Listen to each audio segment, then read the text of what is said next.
Salut tout le monde! C'est l'FGR pour un autre épisode du VGM Show live. Et ce soir, j'ai changé, comme vous pouvez voir un peu mon décor environnant. En fait, au lieu de faire ça dans mon espèce de studio dans lequel je fais mes enregistrements pour mes let's play, j'ai décidé de faire ça un peu plus chill, puis de faire ça dans mon divan ce soir. Parce que je me suis dit, le VGM Show live, c'est une discussion, bon on parle, je vous donne des nouvelles, puis tout ça, mais c'est plus une soirée pour discuter ensemble. Je me suis dit, c'est relax, on est tranquille ensemble. On va avoir une petite jasette. Pourquoi pas le faire dans mon divan? De toute façon, je suis bien équipé, puis vous m'entendez, puis vous me voyez bien pareil. Donc, ce soir, au menu, comme d'habitude, des nouvelles, quelques-unes. J'en ai pas énormément, mais j'en ai quand même quelques-unes qui sont quand même assez intéressantes. Et par la suite, je vais vous faire, je vais vous donner mon dissous, pardon, sur Mario Kart 8, dans le fond, le dernier DLC qui est sorti. Donc, certains d'entre vous avaient probablement déjà vu mon vidéo sur YouTube. Dans le fond, vous pouvez aller voir d'ailleurs ma chaîne YouTube / The VGM Show, dont je vous invite fortement à vous abonner. Et j'ai fait une vidéo justement sur Mario Kart 8, où je montrais d'ailleurs la vitesse du 200cc. Et hier soir, j'ai fait un live stream avec mon bon copain Monsieur Gab, que je vais d'ailleurs mettre en rediffusion bientôt sur YouTube, dans lequel on testait les nouvelles maps, d'ailleurs pour débuter ensemble, et après ça on a embarqué en ligne, et un peu plus tard dans la soirée on a recommencé un stream, et à cette fois-ci on l'a commencé avec Gabou, un nom de mes bons amis, et David, un nom de mes bons amis. Donc très belle soirée qu'on a eue hier, c'était super trippant, et je vous avertis, ça va être très positif ce que je risque de dire à propos de Mario Kart 8, j'ai vraiment trippé très fort. Donc, c'est pas mal ça. Et bien entendu aussi, à la fin de l'épisode d'aujourd'hui, on va terminer ça avec... dans le fond, on va discuter à propos des DLC. Les DLC pour vous, est-ce que vous sentez maintenant, du moins de nos jours, pas juste dans le temps, de nos jours, est-ce que c'est vraiment encore des ajouts au jeu, ou si c'est plus devenu comme vous payez pour voir ce qui vous manque à l'histoire? C'est une discussion qui est quand même assez forte sur Internet. Je me suis dit ça serait intéressant de pardon, de l'apporter avec vous ce soir. Donc, faites votre petite idée pendant l'émission, puis on va en discuter à la fin de l'épisode comme d'habitude. Et c'est pas mal tout.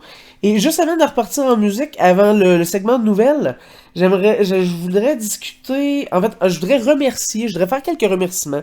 Aujourd'hui, c'est le 5e épisode du VGM Show. Excuse-moi, j'ai un chat dans la gorge. C'est le 5e épisode du VGM Show, et en ce 5e épisode, ça veut dire que ça fait un mois que le show a commencé.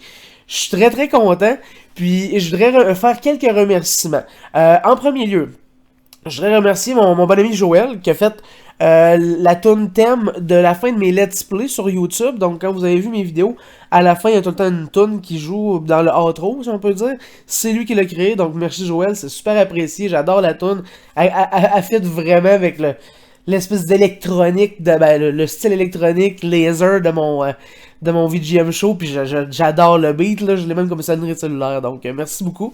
Ensuite, je voudrais aussi remercier Louis, qui m'a donné beaucoup de musique, entre autres, que je fais souvent jouer en arrière-plan pendant que je discute, ou d'ailleurs, c'est aussi ma tune d'intro que je fais jouer au début de mes live shows, dans le fond, la tune qui vient juste de jouer avant que je commence à parler, donc c'est lui qui l'a fait.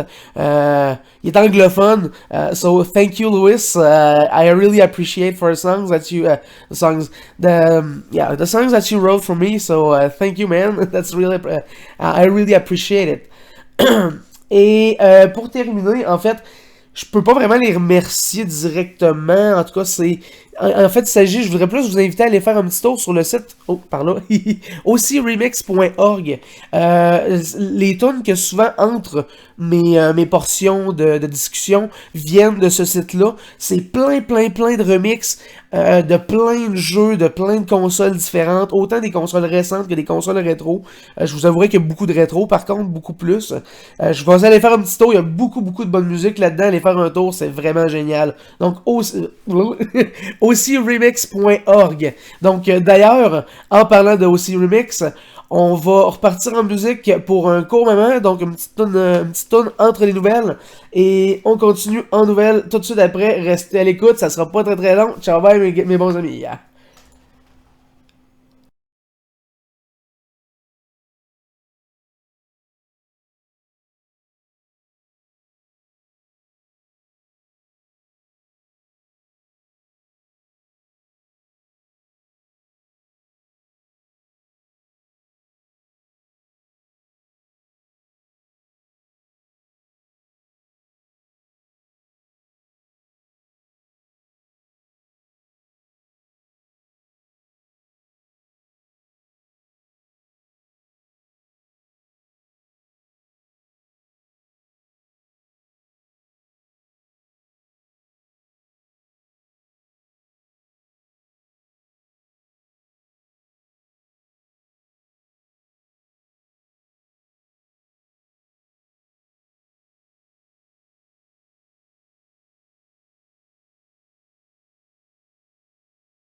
Ah, damn!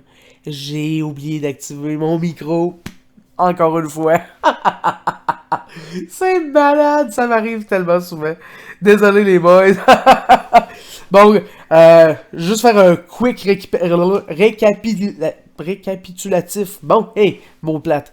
Assassin's Creed Chronicles, l'édition China vient de sortir, donc le 21 avril dernier, est disponible sur PS4, Xbox One et PC. Ça offre une perspective 2.5D, donc au lieu d'une profondeur 3D, c'est vraiment du gauche à droite avec certaines profondeurs.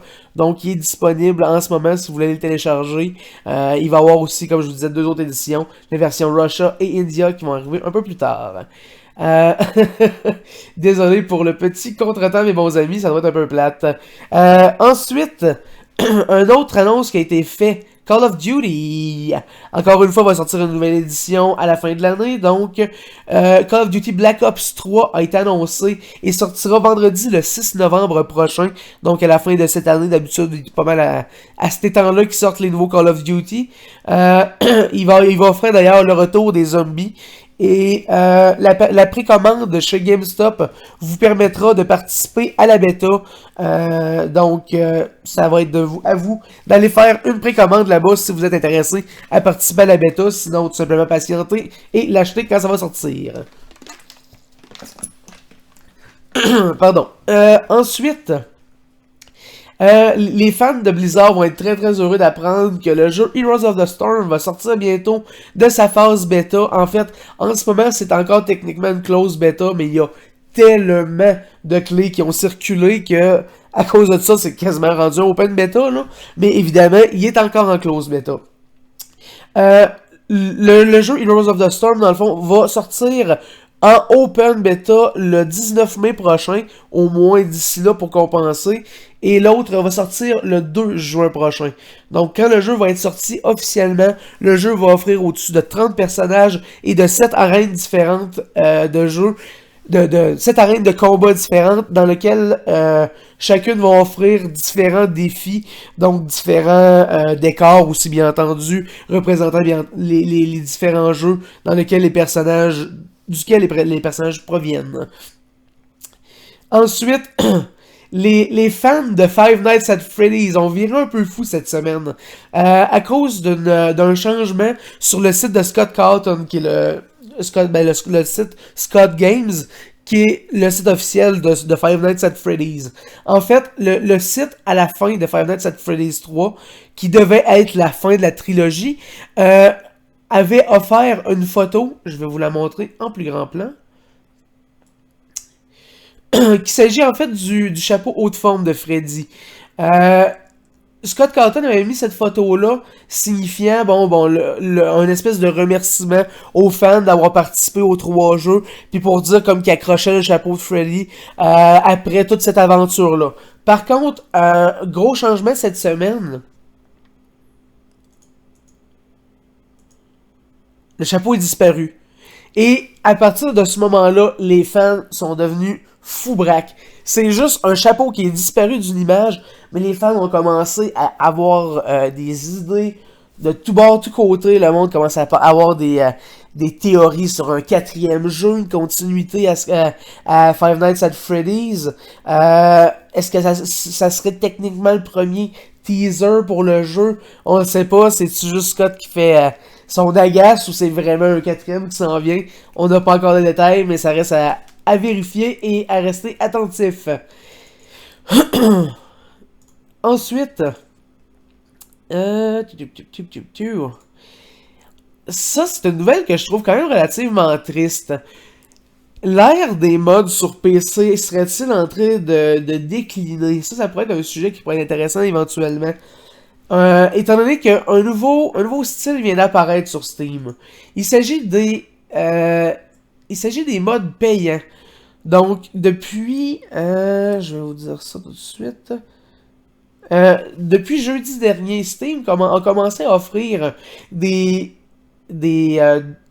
pas du DLC, mais des mods pour Skyrim qui sont maintenant payants. Donc, les gens doivent débourser pour avoir ce qui normalement était la force du PC, puis que les gens qui disent PC Master Race, ça qui mieux, arrêtaient pas de crier c'est toi, oh on a les mods, on a les mods. Mais est-ce que ça serait en train de s'éteindre avec les mods qui commenceraient à être payants? Espérons-le pas. Je vous dirais qu'il y a beaucoup de modeurs qui ont commencé à être à trouver ça un peu désagréable, disons, l'apparition de ces choses-là. Et surtout, en plus, chose qui a été quand même assez gênante de Valve, ils ont le premier mode payant qui a été promu était un mode dont les assets, dans le fond, les assets de création, étaient pris d'un autre mode gratuit qui n'appartenait pas à cette personne-là. Donc Valve a promu quelque chose de plagié à quelqu'un. Évidemment, bien entendu, ce mode-là a disparu, ainsi que la promotion de ce dit produit-là. Mais quand même, ça part quand même assez mal d'une espèce de principe de paiement pour des mods qui, je crois, d'habitude, étaient la force du PC. De pouvoir créer quelque chose, dans le fond, c'était ça, est-ce que ça pourrait tuer la force créatrice, l'inventivité, dans le fond, tous les gens qui vont penser à toutes ces histoires-là, parce qu'on s'entend que les mods, ce que les gens font, c'est génial, il y a beaucoup d'attention qui sont faites, tu sais, autant les dragons en squelette que le monde sculpte à la main, qui sont vraiment incroyables, que les skins un peu plus ridicules, où ce qu'on va jouer, exemple, un Spider-Man ou un personnage d'anime japonais. Tu sais, c'est sûr que ça décolle un peu du jeu. Ça décolle un peu du jeu, mais pareil, il y a de l'attention qui a été donnée, puis la personne s'est vraiment donnée pour créer quelque chose qui va fonctionner. Mais là, avec le système que le monde va devoir payer pour, le monde va-tu vraiment encore vouloir continuer à faire ça? En fait, oui, mais c'est que ça risque de, comme j'ai lu dans certains commentaires, dans certains tweets, ça va éveiller le dark side de certaines personnes de comme faire oh, à cette heure, je peux faire de l'argent avec mes mods. Fait qu'ils vont commencer à faire des mods payants. Fait que tu sais, ça risque de changer bien des choses. J'ai peur de. J'ai un peu peur de ce que ça va donner au bout du compte, mais en tout cas, on verra bien ce que ça donnera. Puis d'ailleurs, on pourra en discuter dans un prochain épisode. Ensuite, Marvel, dans une annonce assez particulière, dans un événement qui s'est tenu assez récemment à San Francisco, aurait fait mention de faire un partenariat avec Telltale Games. Donc, ceux d'entre vous qui sont peut-être familiers avec Telltale Games, c'est eux, entre autres, qui ont fait The Walking Dead, l'espèce d'aventure click and point. Ils ont fait, entre autres, aussi Tales of Borderlands, donc une espèce d'histoire à côté par rapport à Borderlands. Ils ont fait beaucoup de jeux finalement, Telltale Games. Je vous conseille d'aller faire un petit tour sur leur site web. Avec ça, finalement, ce qui arrive, c'est qu'ils vont... S'ils font un jeu Telltale Games avec Marvel, il n'y a vraiment pas de limite à ce qu'on peut avoir. Ça peut-tu être Avengers, ça peut-tu être Marvel en général, genre on va jouer un héros, ou on va jouer un groupe de héros, on va se promener, on va aller en rencontrer d'autres pour faire certaines missions. Le monde de Telltale sont tellement créateurs, ils ont tellement beaucoup de créativité. C'est sûr que ça va être génial. Je suis sûr et certain que ça va mener à quelque chose d'intéressant. Je vous conseille de vous...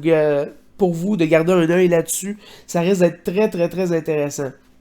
Et pour terminer, ma dernière nouvelle de la journée, mon Dieu, Rory McIlroy, PGA Tour sera repoussé le 14 juillet au lieu du mois de juin comme il était prévu. Bon, pour ceux qui se demandent ce que c'est ce qui remplace maintenant les Tiger Woods PGA Tour, donc les fameux jeux de golf faits par EA.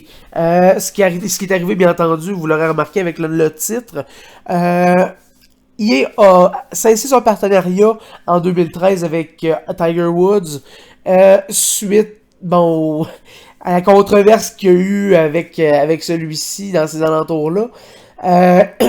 Et c'était suite à un partenariat de 16 ans avec EA. Donc, Tiger Woods avait fait un partenariat avec eux autres pour sortir des jeux de golf depuis les années 1990. Donc, ça fait quand même un bon bout, qui a malheureusement coupé en 2013, et maintenant, c'est rendu Mr. Rory McIlroy. Donc, d'ailleurs, le jeu va apporter le retour des contrôles un peu plus arcade. Bon, ceux qui sont familiers avec la série vont se rappeler que depuis quelques années, le jeu était rendu avec une espèce de contrôle où on doit, on doit faire le swing avec le joystick au lieu de, exemple, appuyer sur le bouton à une certaine répétition pour bien faire le swing de golf. Donc, dans ce volet-là, les joueurs vont être en mesure de pouvoir recommencer à faire les swings avec les boutons, donc d'un style un peu plus arcade. Donc, c'est pas mal ce qui conclut les nouvelles d'aujourd'hui. On va retourner faire une petite pause musicale et ensuite, je vous donne mon dissous sur Mario Kart 8, le DLC numéro 2 et on termine avec la discussion du jour. Est-ce que les DLC, c'est un ajout au jeu ou c'est vraiment la continuité de ce que le jeu manquait. Donc, restez avec moi et pensez à ça pendant ce temps-là pour qu'on ait une discussion intéressante à la fin de l'émission. Restez avec moi.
J'ai encore oublié mon sacrifice de micro. À l'émission va pas bien aujourd'hui. Excusez-moi tout le monde.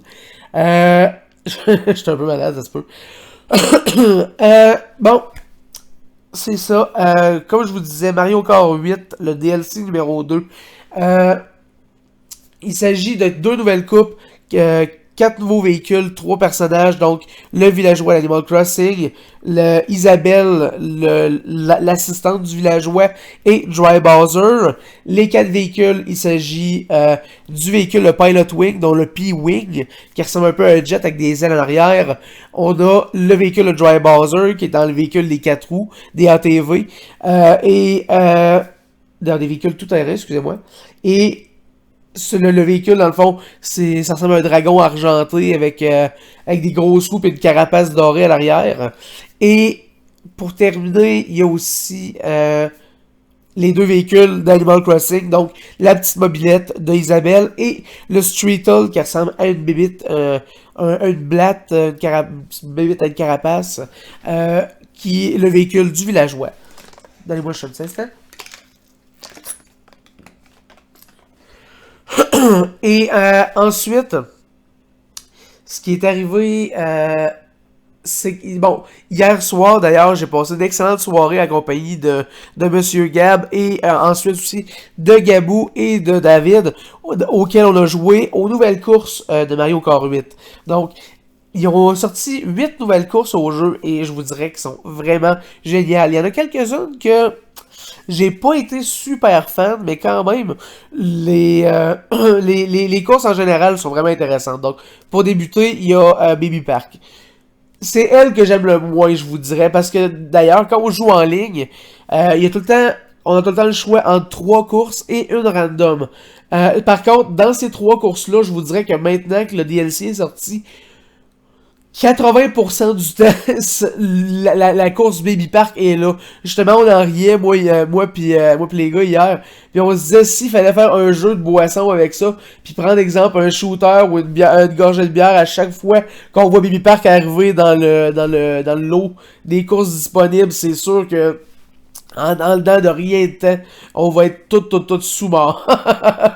C'était assez l'enfer. Sinon, il y a la course dans les arbres qui est vraiment intéressante. On se promène dans le fond vraiment sur des gros troncs d'arbres. On se promène aussi dans les troncs au moment à l'intérieur où il y a de l'eau qui passe dedans. Ça va plus vite dans ce temps-là. C'est comme des petites curves. C'est sérieusement, la course est géniale, elle est super belle. L'esthétisme qu'ils ont mis là-dedans, je leur lève mon chapeau. Ils ont vraiment mis toute la gomme là-dedans. Là. Super beau. Puis d'ailleurs, en parlant de belles courses, ils ont pris quelques rétros qui ont vraiment fait un beau remix dessus. D'ailleurs, la course Ribbon Road, qui provient du Game Boy Advance. Déjà là, à base, sur le Game Boy Advance, la course était vraiment géniale. Mais là, avec ce qu'ils ont fait, on se retrouve dans une espèce de chambre, comme une chambre d'enfant, mais où on est tout petit, on voit autour la chambre, mais on est vraiment sur des rubans qui flottent en rond autour de la pièce dans lequel on fait la course. La course est super belle, elle est pleine de couleurs.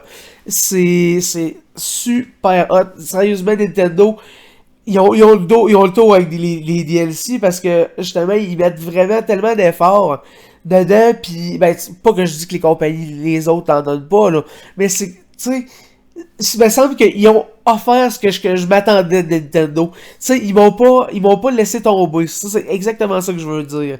Ils m'ont pas laissé tomber. Je sens encore que c'est de la qualité de Nintendo. Puis ils ont fait ça 110% top notch. Puis d'ailleurs, encore une fois, un beau clin d'œil de Nintendo. Ils ont sorti une autre course de F-Zero. Donc la course Big Blue qui est encore une fois gorgeous. Mais à la place que, dans le fond, comme on avait connu dans le premier DLC, la course Mute City, qui était une course à tour, maintenant c'est plus du style rallye. C'est-à-dire qu'on a un point de départ, on a un point d'arrivée, on fait pas vraiment de tour. Donc, les 3 checkpoints qu'on pogne pour compter les tours de la course, c'est pas vraiment un compteur de tours, c'est plus une continuité jusqu'à la fin où ce qu'on va arriver. Un peu comme on retrouve d'ailleurs dans le mont Wario. Puis il me semble qu'il y a une autre course aussi qui est comme ça, mais ça m'échappe là. Mais c'est ça, Mont Wario, c'est probablement celle que je me souviens le plus. Oh, on me demande en ce moment quel est mon micro. Je vous réponds ça vite vite entre-temps. Mon micro, c'est excusez-moi, Audio Technica AT2020. Donc c'est un micro de très très bonne qualité, je vous dirais. J'ai fait des recherches sur Internet, c'est pas mal un des meilleurs que le monde conseillait. Ça avec les Blue, donc les Blue Snowball, Blue Yeti, vous êtes sûrement au courant aussi. C'est mais lui était plus esthétique, c'est plus la version Mac, disons, de ces micros-là. Et salut à toi, Pingukun. Donc, pour continuer avec ce que je disais avec Mario Kart 8, donc c'est ça, les courses qu'ils ont faites dedans sont vraiment géniales. Ils ont aussi fait Cheesy Land du Game Boy Advance. Euh, Par contre, je vais vous avouer bien honnêtement que j'ai pas reconnu la course, pas en tout. Non, c'est supposé être un remake, mais ce qui arrive, c'est qu'avec Mario Kart 8, étant donné qu'il y a la fonction des roues qui virent de côté en dessous, qui nous permet de rouler ces murs et tout ça, ils sont obligés beaucoup de faire des bombes, des changements d'élévation puis tout. Alors que la majeure partie de leur vieux Mario Kart, quand il y avait des boss, c'était pas mal ça le plus gros, là. C'était plus une montée dans une petite boss puis ça redescendait. C'était pas trop brasseux. C'était tout le temps mais c'était tout le temps sur le même lane. C'était tout le temps plate avec des petits bumps une fois de temps en temps. Euh, Là, ce qui est arrivé, c'est que là, il y a beaucoup de montées, on monte dans des ravins, on se promène un peu partout, puis étant donné que la course, comme je disais, vient du Game Boy Advance, normalement la course au Game Boy Advance, c'est plate. Puis probablement que si je la vois, ça serait pas mal similaire à ce que je connais. Par contre, avec le 3D, c'est pas... c'est un peu hallucinant. Euh,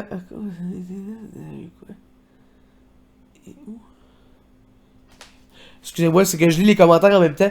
Mes lunettes, c'est tout simplement des lunettes d'optométriste. Là, j'ai fait venir ça sur Internet. C'est pas des gonards, c'est pas d'affaires de même. C'est vraiment juste des lunettes à teinture jaune qui est pas mal ce que c'est, les gonards. Et pour ce qui est de l'autre question, t'es québécois? Effectivement, je suis québécois. Je suis canadien-français. Euh, donc, c'est pas mal ça. Puis Mario Kart, bon, il y avait-tu d'autres courses, me semble, qui m'ont marqué? Vite comme ça, j'ai comme un petit blanc de mémoire, mais en tout cas, tout ça pour dire, je vous conseille fort. Ah oui, la course d'Animal Crossing. Eh là là, j'ai failli l'oublier. La course d'Animal Crossing est superbe. Donc, première des choses, quand on la choisit, on peut voir que la course, le logo, au lieu d'afficher une image, est comme séparé en quatre, puis on voit quatre petites images. Ce que c'est que dans cette course-là, tout dépendant, à certains moments, on va pouvoir la pogner dans différentes saisons. Au début, je pensais que ça allait vraiment fitter avec les saisons, donc en hiver, on fait la course en hiver, etc. Mais c'est vraiment aléatoire. Donc, si on fait la course 5 fois de suite, on n'aura peut-être pas la même saison les 5 fois. Là. Donc, on a vraiment l'automne, le printemps, l'été, l'hiver. Puis chacun a ses particularités. Donc, dans l'automne, exemple, il va y avoir des tas de feuilles que quand on les botte, va dropper des items à côté. L'été, il y a des fruits dans les arbres. Quand on frappe les arbres, ça va arriver que les fruits tombent. Puis quand on les presse, ça fait comme un champignon. Donc ça nous donne un boost. En hiver, bon, tout est glacé, tout est enneigé. Puis, etc. Donc cette course-là, encore une fois, est vraiment, vraiment géniale. Euh,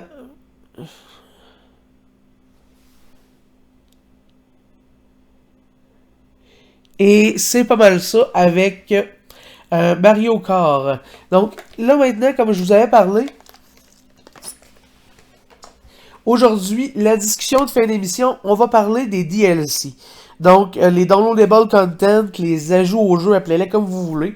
Euh, et là, ce qu'on va parler, c'est est-ce que les DLC maintenant sont des ajouts au jeu, donc comme ça l'a toujours été, ou s'ils sont maintenant rendus si on peut dire, la continuité dans le fond, un ajout de ce qui manquait au jeu. Donc, si je me souviens, bon, exemple à l'époque, ben encore, c'est encore de même aujourd'hui avec les Sims par exemple. Les Sims, on commence avec un jeu de base, bon, dans lequel on peut construire des maisons, on peut faire des familles, etc. Puis avec le temps, ils ont sorti des expansions dans lesquelles on pouvait, au début, ça faisait juste rajouter d'exemple des vêtements, des styles, des fois des petites interactions différentes, comme exemple la lampe du génie, qui, oui, était esthétique, mais qu'on la frottait, oups, il y avait un génie qui apparaissait, des choses comme ça. L'affaire, c'est que, avec le temps, bon, les jeux ont commencé à sortir aussi des fonctions, donc exemple avec l'expansion Update, là où on pouvait aller se promener en ville, donc il y avait maintenant des commerces dans lesquels on pouvait aller, exemple, dans un bar, dans un restaurant, puis des choses comme ça. Puis ça rajoutait vraiment quelque chose au jeu. Donc le jeu de base était quand même très complet, et les expansions venaient rajouter du stuff pour faire un immense jeu au bout du compte. Mais j'avais pas vraiment le feeling que c'était ce qui manquait. J'avais vraiment juste l'impression que c'était prendre un jeu et le rendre immense, tu sais. Euh, Par contre, pour ce qui est comment je pourrais dire ça? D'aujourd'hui, c'est que maintenant avec les DLC, ça arrive des fois que les DLC, c'est un ajout à l'histoire. Bon, il y en a dans certains cas que c'est de l'ajout direct, il y en a d'autres que c'est de l'ajout indirect. L'ajout indirect me dérange pas. L'ajout direct, ça me fait un peu suer, je vous dirais. Euh, Comment je pourrais vous comparer ça? L'ajout direct, ça serait Alan Wake. Alan Wake avait 2 expansions dans le jeu. Quand on passait le jeu, on arrivait avec une fin qui nous laissait un peu sur un what the fuck. Où on n'était pas trop sûr sur ce qui venait de se passer. Tu sais, ça nous conclut, puis avec une fin un peu estomacante, puis on est comme, ok, c'est de même, ça finit, puis il se passe plus rien, c'est fini Big Bang de même. Puis, à cause de ça, ben, on a fini de pas avoir complété une histoire. Par contre, avec les DLC, ça continue directement après cette histoire-là pour expliquer comment il fait pour s'en sortir. Et, comment je pourrais dire ça? C'est, au lieu de s'en sortir, il finit par s'en sortir, dans le fond, à la fin des 2 DLC. Mais l'affaire, c'est que, si t'as pas payé l'argent supplémentaire des DLC, tu peux pas savoir cette fin-là, qui je crois est la fin du jeu, parce qu'on voit vraiment la conclusion au jeu. Mais ça, c'est ce que j'appelle du DLC direct. Mais je trouve ça un peu plate, ça. Parce que payer pour voir la fin. Tu sais, c'est comme acheter un livre. T'arrives à la caissière pogne le livre, elle l'ouvre genre à moitié, elle le coupe, puis la moitié de ce qu'elle reste, elle te le coupe 3 fois. Puis elle fait comme, elle te donne la moitié du livre, là, tu fais comme, ben, je peux savoir l'autre moitié. Ah, ben, excuse, c'est cette moitié-là, je t'avance 5 piastres, mais là, elle, je peux te la vendre 2,50, elle aussi, puis elle, 1,50 vu qu'il y a moins de pages. Mais là, t'es comme, mais c'est un livre, tu viens de me le couper dans la face. Le livre valait 7 piastres au début. Là, tu me le vends, t'es rendu quasiment à 10 piastres, juste à cause que tu l'as coupé à une coupe de place, tu sais. C'est ça la théorie du DLC direct que je trippe moyen, qui se fait de plus en plus, puis qui se fait beaucoup. Ou comme le classique DLC Day One, qui est déjà sur le disque, comme la fameuse controverse qu'il y avait eu avec Street Fighter X Tekken, dans lequel, dans le DLC, on pouvait rajouter Pac-Man et Megaman dans le jeu, mais il était déjà sur le CD.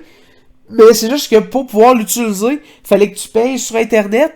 Puis ça t'unlockait une petite patch de genre 600K qui faisait comme pouf, le CD est accessible maintenant. Puis oh là maintenant magicalement tu peux utiliser Pac-Man et Megaman. C'est ridicule! Il était dans le CD. Je l'ai payé le CD, il me semble. Il vient de droit direct, pas besoin de payer pour ah ben t'sais, si tu veux toute l'utilisation de ton CD, paye pour le petit bout qui manque, tu sais. Puis c'est un peu spécial là, tu sais. Mais pour ce qui est des DLC indirects, comme je disais, c'est le meilleur exemple que j'aurais, c'est Saints Row 3. Saints Row 3 va offrir un jeu complet, donc du début à la fin. À la fin, il va nous donner une conclusion que, ok, c'est ça qui est arrivé. Je ne le spoilerai pas à personne, parce que je vous conseille vraiment de faire le jeu. C'est autant que c'est complètement idiot que c'est quand même une bonne game. Quand on arrive à la fin, quand on arrive à la fin de tout ça, tout, tu sais, on le sait que c'est complété l'histoire, on l'a eu la conclusion, c'est de même, ça se termine, c'est fini. Par contre, à la place, quand on arrive dans la section des DLC, c'est des missions qui sont complètement tierces. Donc, je me souviens où ce que il y a un des DLC où ce que c'est un nerd qui décide de recréer Gat, puis de le former en une espèce de gros monstre mutant. Fait que là, on se ramasse avec une espèce de Gat mutant qui est un peu comme Hulk, puis qui se promène dans la ville, puis qui déboîte tout. Puis tu sais, ça n'a pas rapport du tout au jeu qu'on a payé initialement. Donc, on a vraiment une histoire complète avec Saints Row 3 et se rajoute des petites histoires tierces avec lesquelles on a du plaisir on the side. C'est ce que je trouve le fun. Donc, ça c'est des DLC que je suis prêt à payer.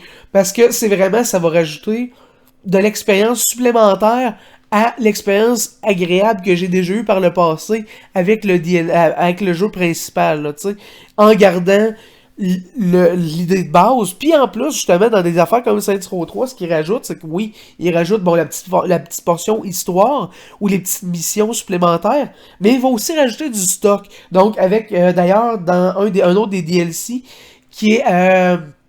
je me souviens plus du nom du talk show. C'est l'espèce de chat, gros chat qui a une tête rose, habillé en bad scientist, dans lequel il y a des missions un peu dangereuses, puis il y a du monde qui se tire dessus là-dedans, une espèce de TV show, là. Là-dedans, il... Dans le fond, le DLC rajoute certaines missions de ces subquests-là, mais en plus, vous rajoutez un weapon. Le weapon, ça ressemble à une espèce de bazooka avec un poulpe dessus. Puis ce que ça fait, c'est que ça pitch des poulpes sur la tête du monde. Puis à cause de ça, ils viennent mind control. Puis ils commencent à se promener avec le poulpe sur la tête, le contrôler pour le reste. T'sais.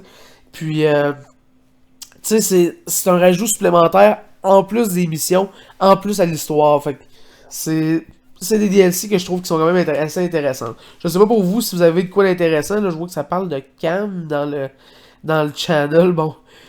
Je sais pas si vous avez une idée par rapport à ce que je parle, donc le DLC.